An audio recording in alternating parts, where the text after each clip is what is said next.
A lot of aesthetics. I sort of hung the visuals on this poster art kind of feeling in the Washington Post. You know, the blue, white, this fluorescent thing. So there was a lot of juxtaposition of imagery. So you were there, then you were in the garage. Gordon Willis, who was amiably called by Hollywood the Prince of Darkness, because he was one of the first cinematographers not to light the eyes in the old Hollywood way, but to keep a lot of stuff in darkness. In fact, one time a makeup person was was trying to get the sweat off, and he was saying, "Leave it on, that's what I'm lighting them with." It's the reflection of the sweat.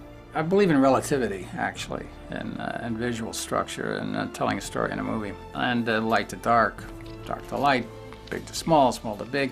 And that same philosophy would apply in President's Men. And there's two shots, one in the Library of Congress where we start on these two people and pull back, and they become little people in a huge sea of books and information.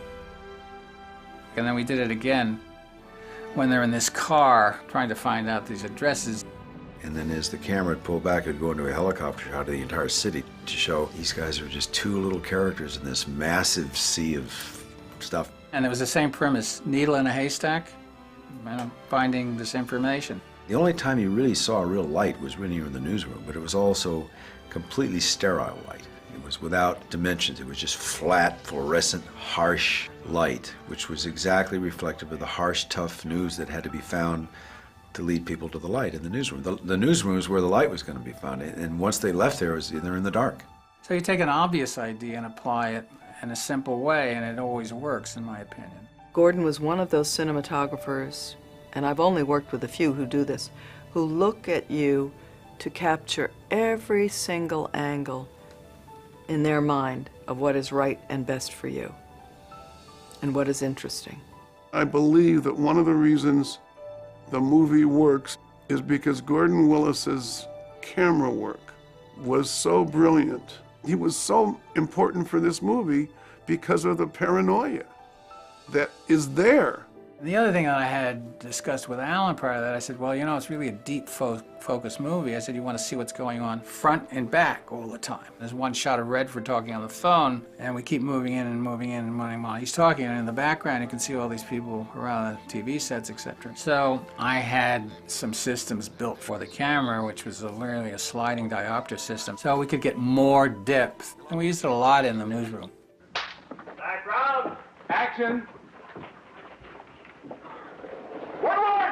Unable to shoot in the Washington Post's actual newsroom, the filmmakers spared no expense to recreate the location on Warner Brothers' Burbank soundstage. They took two sound stages at Warner's, and they broke the wall, and they used both sound stages for the Washington Post, which is what gave it the depth. George Jenkins, the production designer, and his whole staff went in there, and they itemized every single item in that entire newsroom.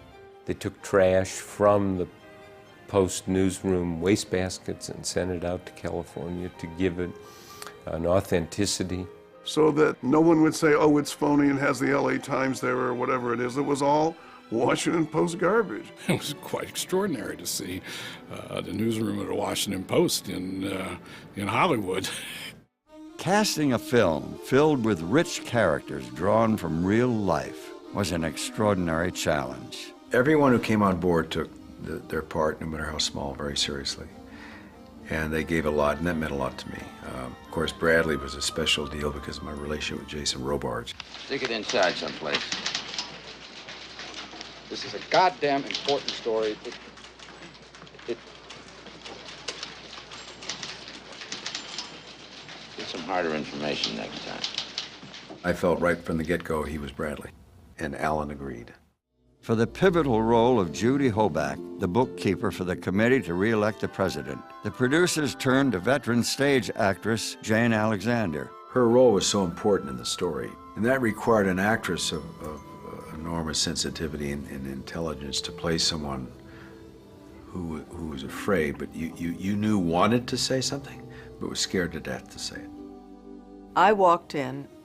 It was a very hot day, I believe in July, when we were shooting. And I had on just this summer dress. And Alan said, oh, you look great. Come on, let's start. I said, no, Alan, I have to go get makeup, and I have to do my hair, and I have to put on my costume. He said, no, you look great. This is how we're going to do it. She came on the set extremely prepared and then allowed herself to be naked. And it was extremely vulnerable. She allowed that to happen to her. Dustin loves to improvise.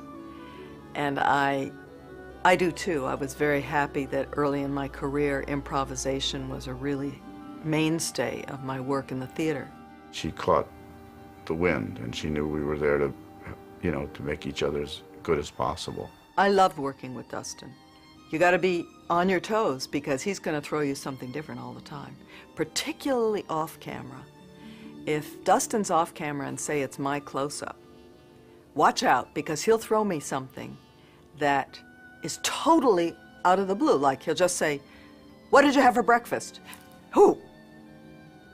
And then you're supposed to respond with the lines. So it's a lot of fun, but also a little nerve-wracking sometimes to work with Dustin. But that scene, it worked like gangbusters. Is there any evidence that any of Mr. Mitchell's assistants were part of this? Well, I can't say that it would positively prove that they planned the break-in, but it would come pretty close. As Redford and Hoffman became immersed in their roles, they began to emulate the interplay between the men they were portraying. Redford said one of the most brilliant things to me, and I don't like to give a good-looking guy a non-Jew credit, but he said, I think we should memorize not only our own lines, but I think we should memorize each other's lines. He says, because I think we should interrupt each other. If I start to say a question, if you know my line, you'll finish it. I said, in other words, the two of us are one person. He says, that's right. That meant that the actors, whomever it was, got stunned. And we kept them off center. And they loved it. At first, maybe they didn't, but they understood what we were doing. Please leave before they see you. Who did you mean? What do you mean, they? Could you give us their names? You know, I really can't talk about this because... Would they be members of the committee? And Pakula embraced it, and very few directors would have embraced that. Alan Pakula was just wonderful to work with, wonderful with actors. Alan Pakula presented us every day with an opportunity to get everything there was to get out of a scene. For the role of Deep Throat, there was only one actor considered. Forget the myths that the media's created about the White House. The truth is, these are not very bright guys, and things got out of hand.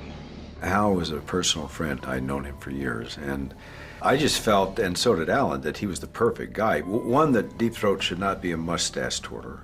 I thought he should have dignity. I thought he should be portrayed as somebody who was tortured and had a lot of integrity and was up against the edge of betrayal of his profession, and that he wanted to save the FBI because he was convinced that Nixon was out to do it in, which I think, by the way, was true. This gang surveyed people and tailed people and bugged phones, wiretap, that he was in constant danger, which put the fear into him, which put the fear into Woodward. The meetings and the transactions with Felt were frightening. To go into an underground parking garage at 2 a.m. in the morning, when it's empty, when it's dangerous, when your paranoia seizes you, as it did me. You don't worry about the strangeness and the oddity. What you worry about is some way to protect your own ass. You knew you had to make the garage a villain. You had to make the garage a scary cavern to walk into where anything could happen. You had to almost feel it, had to be palpable in the shadows. You had to feel something in the shadows could just like that jump out. It had to be quiet, so you would hear just like dripping condensation drips from pipes in the empty garage at night. And it gets quieter and quieter, and then suddenly it should just make you jump out of your seat. In the end, the filmmakers' efforts to bring all the President's Men to the screen met with critical and commercial success. You can't do better work than that. To make a story come alive and have that much dramatic tension in it, in which the world knew the ending. Still, when you look at the movie, it's a very dynamic movie. So that was the challenge. Not to do something flashy, but to do something interesting. It was an extraordinary experience to shoot. I still remember it vividly. It was a golden experience, and we didn't know it as we were doing it. The film also lives as part of the enduring legacy of director Alan J. Pakula. This movie is a tribute to a great, great director who understood the historic aspects of Watergate and who understood that there was a lot riding on this movie, that it would affect the institution of the Washington Post, the way our business was viewed. He was. Unfortunately, he died young. An amazing director with enormous capacity for filmic vision.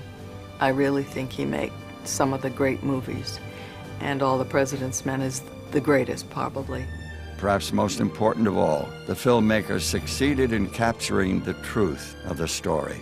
Redford, to his credit, was absolutely dedicated to following what had really happened. I think that the movie represented what was going on in the Washington Post in pursuit of that story. I thought that it was remarkably accurate. I think the film not only captures authentically the story, but it captures what that kind of journalism is like. You operate in a world of doubt, and that you have to be doubtful yourself of what people are saying. When it was over, I felt it was a real accomplishment because I had felt that we had honored the newspaper business by showing how hard the work was. When I showed the film at Sundance at their request, and I saw the reaction of the audience, how they were impressed and amazed that, God, I didn't know that, I didn't know that. And then you realize half the people in the room were born after Watergate. It is 30 years ago. And I thought, wow. I've been getting letters from people saying they're showing the film in their classes, and it has a huge impact because students didn't know. And then they're able to draw the parallels between today and then. It's got an educational component now that has relevance. I can't think of another major American political movie. There's a combined legacy from the book and the film. Both have become part of the culture. What's Jake? I really believe that Alan Pakula elevated it to a very exciting piece of movie making. Good God. Just